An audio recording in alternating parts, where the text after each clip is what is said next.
Information, please. Wake up, America. Time to stump the experts. This is the program in which the worm turns and the public gets its revenge. Send us questions with the right answers. 4 wise men guarantee to answer them correctly or pay you $5 for every question that finds them not wise enough. Each question accepted wins you $2. You can win, therefore, as much as $7 per question if you're lucky and Information, please, is not. Our master of ceremonies is Clifton Fadiman, literary critic of the New Yorker magazine. Mr. Fadiman. Thank you, Mr. Cross. Good evening, everybody. We have with us tonight 4 good men and true. Franklin P. Adams, columnist to the New York Post. John Kieran, sports expert extraordinary and amateur astronomer. Mark Duffield, day news editor of the New York Herald Tribune. And as our distinguished guest of honor, a gentleman who rivals Mr. Adams in his knowledge of Shakespeare and Mr. Kieran in his knowledge of sports, Mr. Gene Tunney. Mr. Tunney has done a great many things in his life, but I doubt whether he has ever been in the position in which he finds himself tonight. Good luck to you, Mr. Tunney. There's just a chance you'll need it. And now, gentlemen, the rules. I'll put the questions to the entire board. If you know the answer, raise your hand. A question composed of no more than 2 parts must be answered by 1 man. But if it has more parts than that, and many of them do, the board may cooperate. If any part is answered wrong, we lose $5. When you hear that cash register ring, that means the questioner is getting his $5. Ladies and gentlemen of the radio audience, we'd like you to remember that Information, Please, is a spontaneous and completely unrehearsed program. Anything may happen, and probably will. Here we go.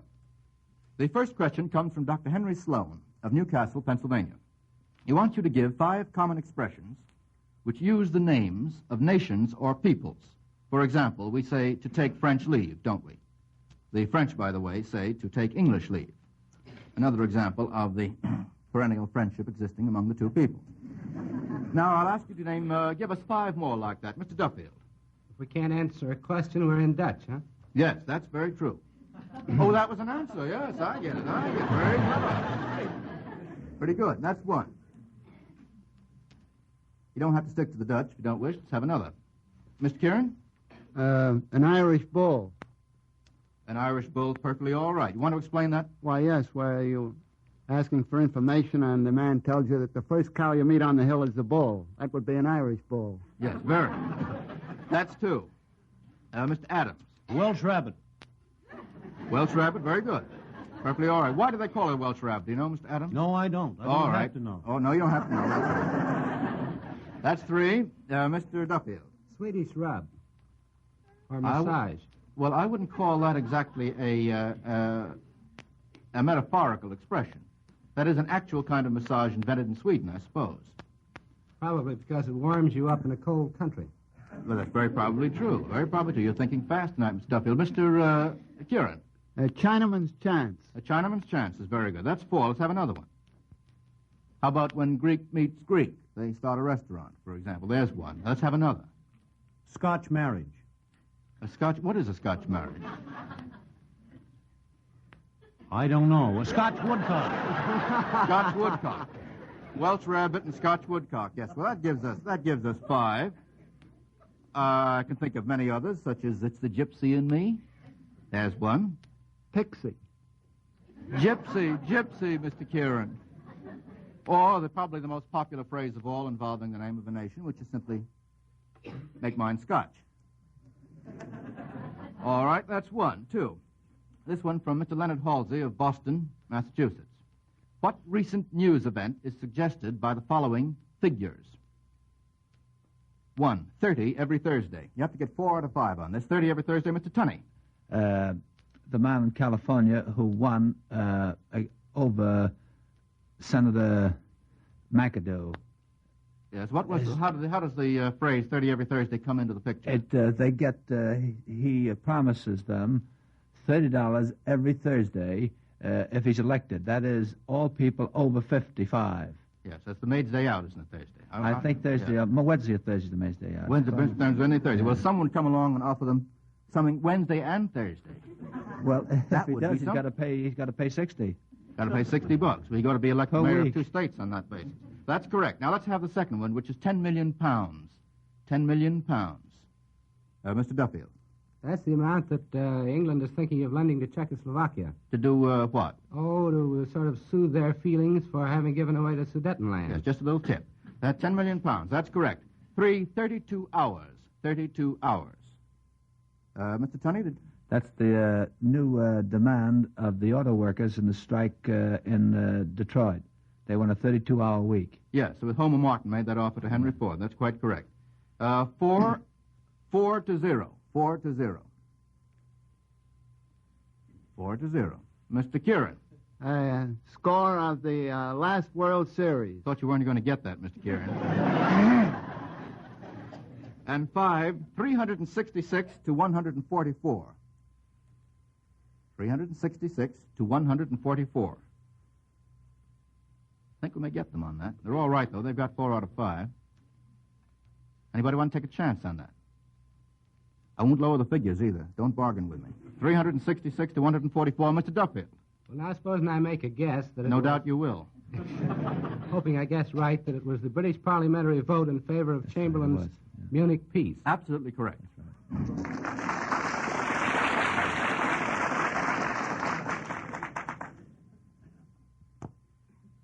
The next question from Elaine Harris of Chicago, Illinois, has to do with Shakespeare, Mr. Adams' favorite author. Answer the following questions with appropriate quotations from Shakespeare. 1. What would you say about a doctor who jokes about removing your appendix? Mr. Kieran. The most unkindest cut of all. Very good. Think of another? That'd be perfectly good. Mr. Adams? Out, damned spot. Yes, if you call an appendix a spot, I'd let it go. He jests at scars who never felt a wound would be, of course, the absolutely proper response, but not as funny as the others. 2, what would a young lady say who mistakenly pets a skunk? I mean a real skunk, an animal. What would a young lady say who mistakenly pets a skunk, Mr. Duffield? A rose by any other name would smell as sweet. Well, I don't think so. No. Don't think I'll let that one go. Mr. Kieran? There's something rotten in the state of Denmark. Yes, if that were a Danish skunk. Think of another one. Using the word Arabia. Lady Macbeth. Remember that? Anything that Lady Macbeth says? Or is it Lady Macbeth? All the perfumes of Arabia will not sweeten this little hand. All right. I got that myself. Well, I think the contributions we've got will be satisfactory for that. Try the third one. What would a confirmed bachelor say to a friend about to wed? This isn't so easy. What would a confirmed bachelor say to a friend about to wed? That's not so easy. In fact, I don't think it's fair. Awful hard. The answer is, a young man married is a man that's marred. Famous line from All's Well That Ends Well. Any of you recollect that line? Mr. Duffield looks very intelligent about that. I've heard Do you remember it, Mr. Tunney? No. Well, I may be wrong then. Maybe Shakespeare didn't write it. Think he did. That's one wrong. Here's one really up your alley, Mr. Tunney. What would you say when a prize fighter socks his opponent on the button? Give a line from Shakespeare which would be appropriate under those circumstances. Mr. Kieran. Oh, what a fall was there, my countrymen. Hey, very good. Very good. Think of any others.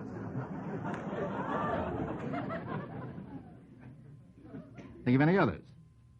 'Tis bitter cold, and I am sick at heart. Oh, go on. Mr. Adams, you're just trying to put something over on me. Well, we got 3 out of 4, which is all we were asked for on that. The next. From John Cecil Holm of the Players Club, New York. Mr. Holm is the co-author of 3 Men on a Horse. And his question has nothing whatsoever to do with horses, I don't think. If you are listening to your radio and you heard the announcer say the following things, not all on the same day, of course, to what different sporting events would he be referring? Now, we have to get all of these. Suppose he said the time for that event was 10 2/5 seconds. What sporting event? Mr. Tunney. He could talk Now, remember, about 10 2/5. 10 to he could talk about a 100-yard dash. That's correct. It'd be pretty slow 100-yard dash. Oh, fast for you and me. 100-meter be better. 100-meter would be better? Yes. We'll correct it now. Next edition. 2. He made a stab at it. Suppose he said he made a stab at it. I think that might go for a number of games, but one in particular. Mr. Kieran, what would you say? Well, I'd say baseball. I'd say baseball, too. Let's both say baseball. Right. Baseball. Right. 3. They are running shoulder to shoulder. They are running shoulder to shoulder. Mr. Tunney? A horse race. There is where you're wrong. I don't think they say of horses that they're running shoulder to shoulder. Or do they? Mr. Kieran, what would you say? Well, I would say they would say that. They wouldn't say withers to withers, would they? No, wouldn't they? Wouldn't they say neck and neck, though? Yes. Perhaps? Yeah, shoulder to Don't shoulder. think you ordinarily of horses say shoulder to shoulder. I may be mistaken. Running shoulder to It's a shoulder. long time Well, since I've been relay a horse. racing or any sort Any- of track. Could be Yes, dog. any Could be foot dog race. racing. Any foot race between two, and dog racing might be, yes. 4, the ball is being brought into play there. The ball is being, Mr. Tunney? Football. Quite correct. 5, I take it easy on this. Both men are slugging away at each other. Their teammates are hurrying over. They are sliding. Got to get this one, or Mr. Holm gets $5. I'll count up to 5. 1, 2, 5. The answer is ice hockey. Ice hockey, and that's going to cost us $5. How come? Don't like that, Mr. Kieran? No. Both men are slugging away at each other. Their teammates are hurrying I over. mean, They are slugging sliding. away at each other. What do you mean by that? Fighting? Don't they slug in ice hockey? Not under the rules. Who said they were And, playing according to the rules in this But question? if they're sliding, it'll be very hard to slug because they're probably trying to stay off the ground. Well, Ice. Pretty first hard they to slide slug, on and then they skates, slide. too. Ice hockey is the answer, unless we get calls from the outside saying I don't no. like it. I resent that. Well, if you want to resign, this is your chance. The next question from Miss Isabel F. Meyer of Saugerties, New York. If you met the following characters in a literary work, where would each be going? If you met the following characters in a literary work, where would each be going? 1, Sheridan. 4 out of 5 on this. Mr. Adams. Winchester. Winchester is correct. What poem? Sheridan's Ride. Sheridan's Ride. Do you remember the author of the poem? This isn't obligatory. T. Buchanan Reed. That's correct. 2, Rosalind. If you met Rosalind, where would she be going? Rosalind? Mr. Kieran? The Forest of To Arden. the Forest of Arden. From what play? As you like it? Thank you. 3, The White Rabbit. The White Rabbit. Don't forget to raise hands, gentlemen. The White Rabbit. Mr. Kieran? The White Rabbit was going somewhere in a hurry. He kept pulling his watch out of his pocket. I see he was going to a tea party, I think. Yeah, that's right. Whose? The Red Queens? Yeah, to the Queen's Garden Party in what? Alice in Wonderland. Alice in Wonderland. Very good. That's 3 out of 3 so far. 4, if you met the Highwaymen, where would the Highwaymen be going? Mr. Kieran again. He was going to see the landlord's black-haired daughter. Yes, but where would he be going? Not for what purpose? The highwayman was riding. That's enough. Riding. Right. Yeah, but where was he going?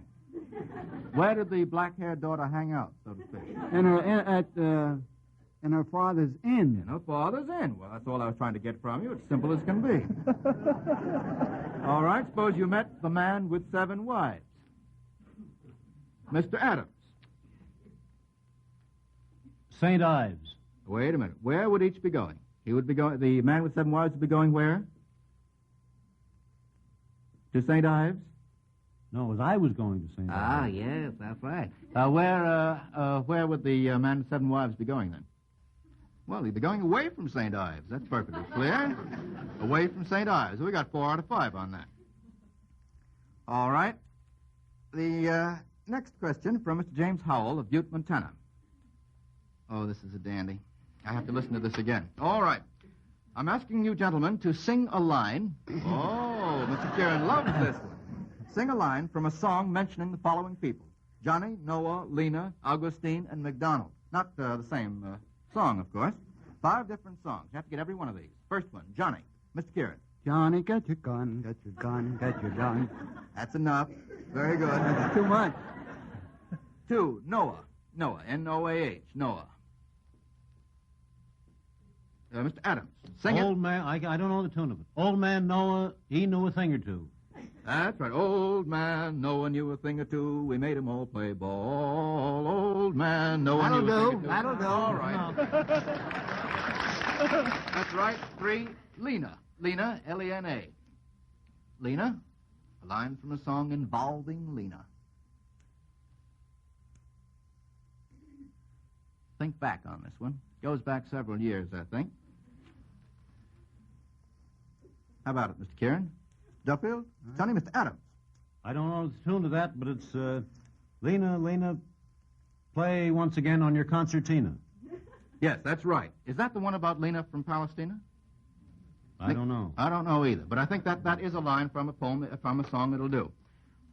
Where's your sense of melody this evening? Now, usually you sing better than that, Mr. Adams. I know when I've met my master.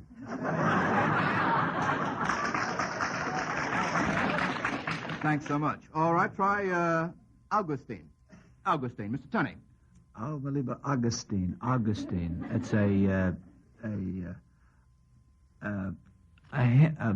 baby song. Oh, I know it's fairly grown up. You've got the line all right. Well, when you were doing what you did, were you singing? Yes, the kind of singing I do. Well, that's not so bad. Now, you have one note there that's very well done. Now, 5, McDonald, Mr. Kieran. Old MacDonald had a farm, E-I-E-I-O. Pretty good. All right, 5 out of 5. Can't seem to get them down tonight. The next one from Mr. T. Duane of Brooklyn, New York. Name 4 female characters in Shakespeare's plays who disguise themselves as men. You have to name 4. Mr. Tunney?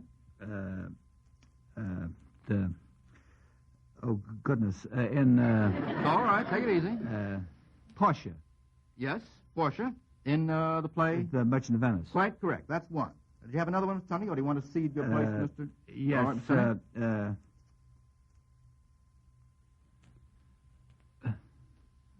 Rosamond in As You Like It. Quite correct. Rosalind, As You Like It. Very good. You're going fine, Mr. Tunney. Want to let us have 2 more women disguised as men? Volunteers from the rest of the experts. Mr. Kieran, do you have another one? He took Rosalind right out of my arms. Mr. Tunney, you give Rosalind back to Mr. Kieran. Mr. Kieran. Viola in Twelfth Night. Viola in Twelfth Night. Now, I'm glad you've got someone in your arms. Now, Mr. Adams, you have one. Viola's a cutie, too. I remember her. Mr. Adams, do you have one? That's No. 3. Mr. Tunney, you can save us all by remembering Portia's sidekick. Do you remember? In the play? Oh, yes. The Attaboy. wife of... No, she was the wife of... No, it's all about a No, she domestic wasn't. No. situation. Portia was the Narissa. wife of... Narissa, that's right, Yeah, Mr. Narissa. Adams. Portia and Narissa. That gives us 4. Then there was Julia in 2 Gentlemen of Verona and Imogen in Cymbeline. But we've got 4 female characters who disguise themselves as men. The next question, from Buffalo, New York, from Mr. Henry H. Hutchinson. You're asked to identify the following persons from their nicknames. Have to get all on these, 5 out of 5. 1, Old Gimlet Eye. Old Gimlet Eye, Mr. Tunney. Yes, that's Old Gimlet Eye. They call General Butler of the Marine Corps Old That's Gimlet quite Eye. correct. Smedley Butler, the ex-general of the Marines. Very good. 2, the Cincinnatus of the West. The Cincinnatus of the West. This goes rather far back in our American history. Mr. Adams? Joaquin Miller. No. I know whom you mean, but I don't think they call him the Cincinnatus of the West. Subject to correction. You may be right. The answer is awfully simple. Ought to be General Grant. No, maybe it ought to be, but it isn't. Don't impose your ideas on us, Mr. Duffield. No, the answer is... Mr. Tunney, do you have it? No, the answer is George Washington. That gives us 1 wrong. 3, George Washington, the Cincinnatus of the West. 3, Public Clothes Horse number 1. Public Clothes Horse number 1. Some general on horseback. You're pretty warm, Mr. Tunney. You're pretty warm. You've got to name the general, though. You've got to be very specific in naming the general. Ha, that's a dandy. Mr. Duffield. Colonel General Wilhelm Goring. Yes, General Goering. Public Clothes Horse number 1, a free ad for General Goering. 4, the Widow at Windsor. The Widow at Windsor, Mr. Kieran. The late Queen Victoria. Yes, who named her that? Kipling. And what happened to him as a result? He never got knighted. That's... He lost the laureateship. And the Morgue. The Morgue. The Morgue. M-O-R-G-U-E. The Morgue. Mr. Adams? As a nickname of a yes. person? Oh, no, a place. No, But I know naturally. it's a place. Yes, he says it's a person. Place where they keep newspaper clippings in an office. Yeah, but I don't mean, I mean a person. Oh. I mean a person. See if we can get this and save our reputation, as it were. I don't know.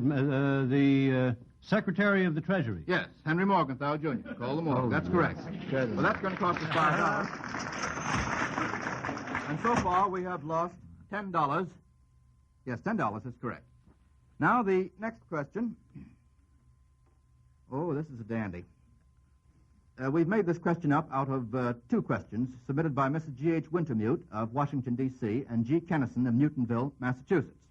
Mr. Milton Cross, the invaluable Mr. Cross, is going to sing, as he says, bits from songs of Gilbert and Sullivan operettas. And we want you to tell what operetta each was taken from. Now, Mr. Cross, are you ready for the first bit of singing?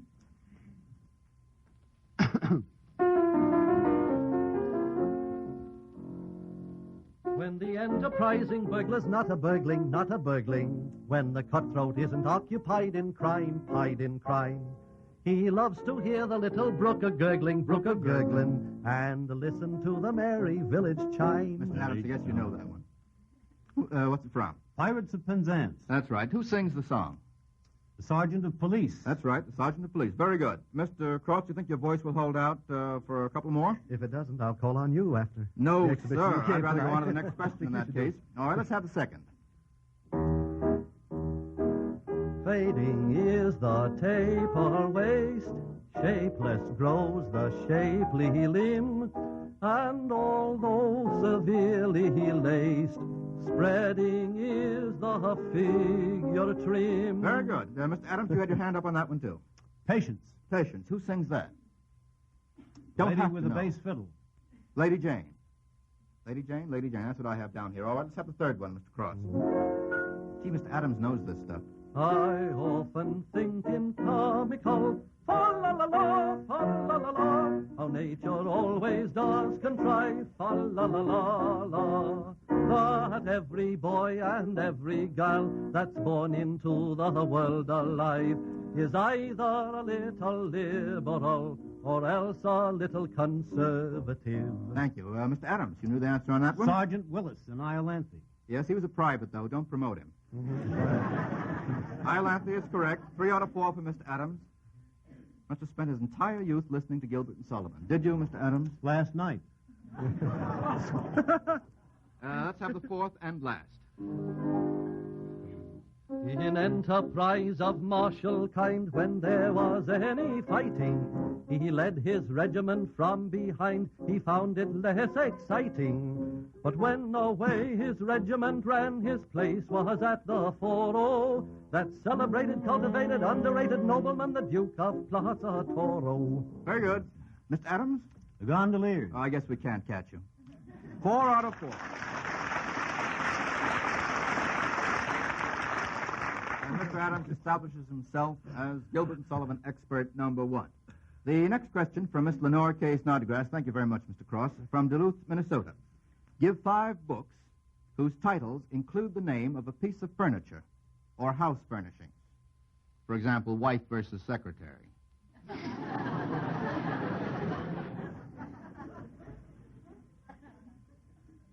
Get the idea? I'll repeat it in Latin for you, Mr. Kieran, if you wish. 5 books whose titles include the name of a piece of furniture or house furnishings.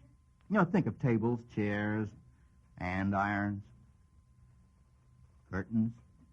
Mr. Adams. The Great Gatsby. The Great Gatsby.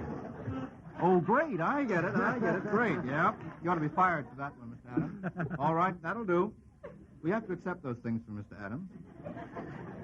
Let's have another. I'll give you one to start you off. The Autocrat of the Breakfast Table by Oliver Wendell Holmes would be one. But I said that. You didn't say that, gentlemen. Mr. Adams. The Professor at the Breakfast Table. Oh, my. I think that's unfair. Have to accept it. No sense of ethics, Mr. Adams. No sense of ethics. 2. We have to get 3 more. Think about your houses. Think about your furniture. Mr. Adams. The House of Seven Gables. The House of Seven Gables will not do. It's not a piece of furniture. And an indoor gable I have never seen. No, I don't think so. Make it House of Seven Tables, and I'll let it go. 3 more.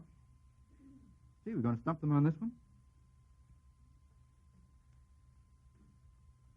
Pictures, beds, curtains, screens. The Portrait of Dorian Gray. Very good. Yes, that'll do. Portrait of Dorian Gray. Very good, by Oscar Wilde. It's excellent, Mr. Tunney. Score for Mr. Tunney on that. That's 3. Can't give you very much more time. Gentlemen, want to get on to the next question? Miss Snodgrass is waiting for her $5. Mr. Adams. Fun in Bed. Fun in Bed? Yes. That's the name of a book of entertainment. Quite right. Fun in Bed, that's 4. I'll now count up to my usual 5. 1, 2, Mr. Duffield. Parlor, bedroom, and bath. All right, I'll let that go. Just saved by the skin of your teeth. Parlor, bedroom, and bath. No, I won't let that go. Because bath there is a room. It's not a piece of furniture. No? Twin beds. Twin beds is all right, Mr. Tunney. Thank you very much. That's 5 out of 5. The next question from Ruth Hayes of Cincinnati. You're asked to explain the following terms which are current in international news. 4 of them. Enclave or enclave. I don't know quite how that's pronounced. E-N-C-L-A-V-E. Would you please repeat the question? Yes. Explain the following terms which are current in international news. Enclave. Have to ask for a pretty precise definition on that. All right, it's a group of one nationality living within another nation and surrounded by that other nationality. Well, that, I'm afraid, is going to cost us $5. We're going to have to get 4 out of 4 on this one. Let's have realpolitik now. R-E-A-L-P-O-L-I-T-I-K, Mr. Duffield. That is a German expression meaning that they are practical politicians rather than idealists. Yes. Do you know where the phrase? It's a group of one nationality living within another nation and surrounded by that other nationality. Well, that, I'm afraid, is going to cost us $5. We're going to have to get 4 out of 4 on this one. Let's have realpolitik now. R-E-A-L-P-O-L-I-T-I-K, Mr. Duffield. That is a German expression meaning that they are practical politicians rather than idealists. Yes. Do you know where the phrase? It's a group of one nationality living within another nation. Dives. Saint. And surrounded by that other nationality. Well, that, I'm afraid, is going to have realpolitik now. R-E-A-L-P-O-L-I-T-I-K, Mr. Duffield. That is a German expression meaning that they are practical politicians. Where would each be going? Rather than idealists. Yes. Do you know where the phrase? It's a group of one nationality living within another nation. Dives. Saint. And surrounded Dives. by that other nationality. Well, that, I'm afraid, is going to have realpolitik now. R-E-A-L-P-O-L-I-T-I-K, Mr. Duffield. That is a German expression meaning that they are practical politicians. Where would each be going? Rather than idealists. Wait a minute. Yes. And surrounded. Do you know where the phrase? It's a group of one nationality living within another nation. Dives. Dives. By that other nationality. Well, that, I'm afraid, is going to have realpolitik now. R-E-A-L. Honestly, cannot tell you, ladies and gentlemen, but if anybody can make Harpo Marx open up and tell all, it's information, please, next week. Now, Mr. Cross, will you take the mic and remind our audience of the rules once more? Information, please, thanks you and asks you to come again. Thank you, Mr. Fadiman. We meet again next week at 8:30 for another battle of the public versus the experts. Please send us questions, any number of them, with the correct answers. And don't get worried if our editorial staff changes or edits your question slightly. Remember, $2 per question if we use it, and an additional 5 spot if the board flops on it. All questions become the property of Information Please. Send them to Information Please, National Broadcasting Company, Radio City, New York. Until next Tuesday evening at 8:30, good night. This is the National Broadcasting Company.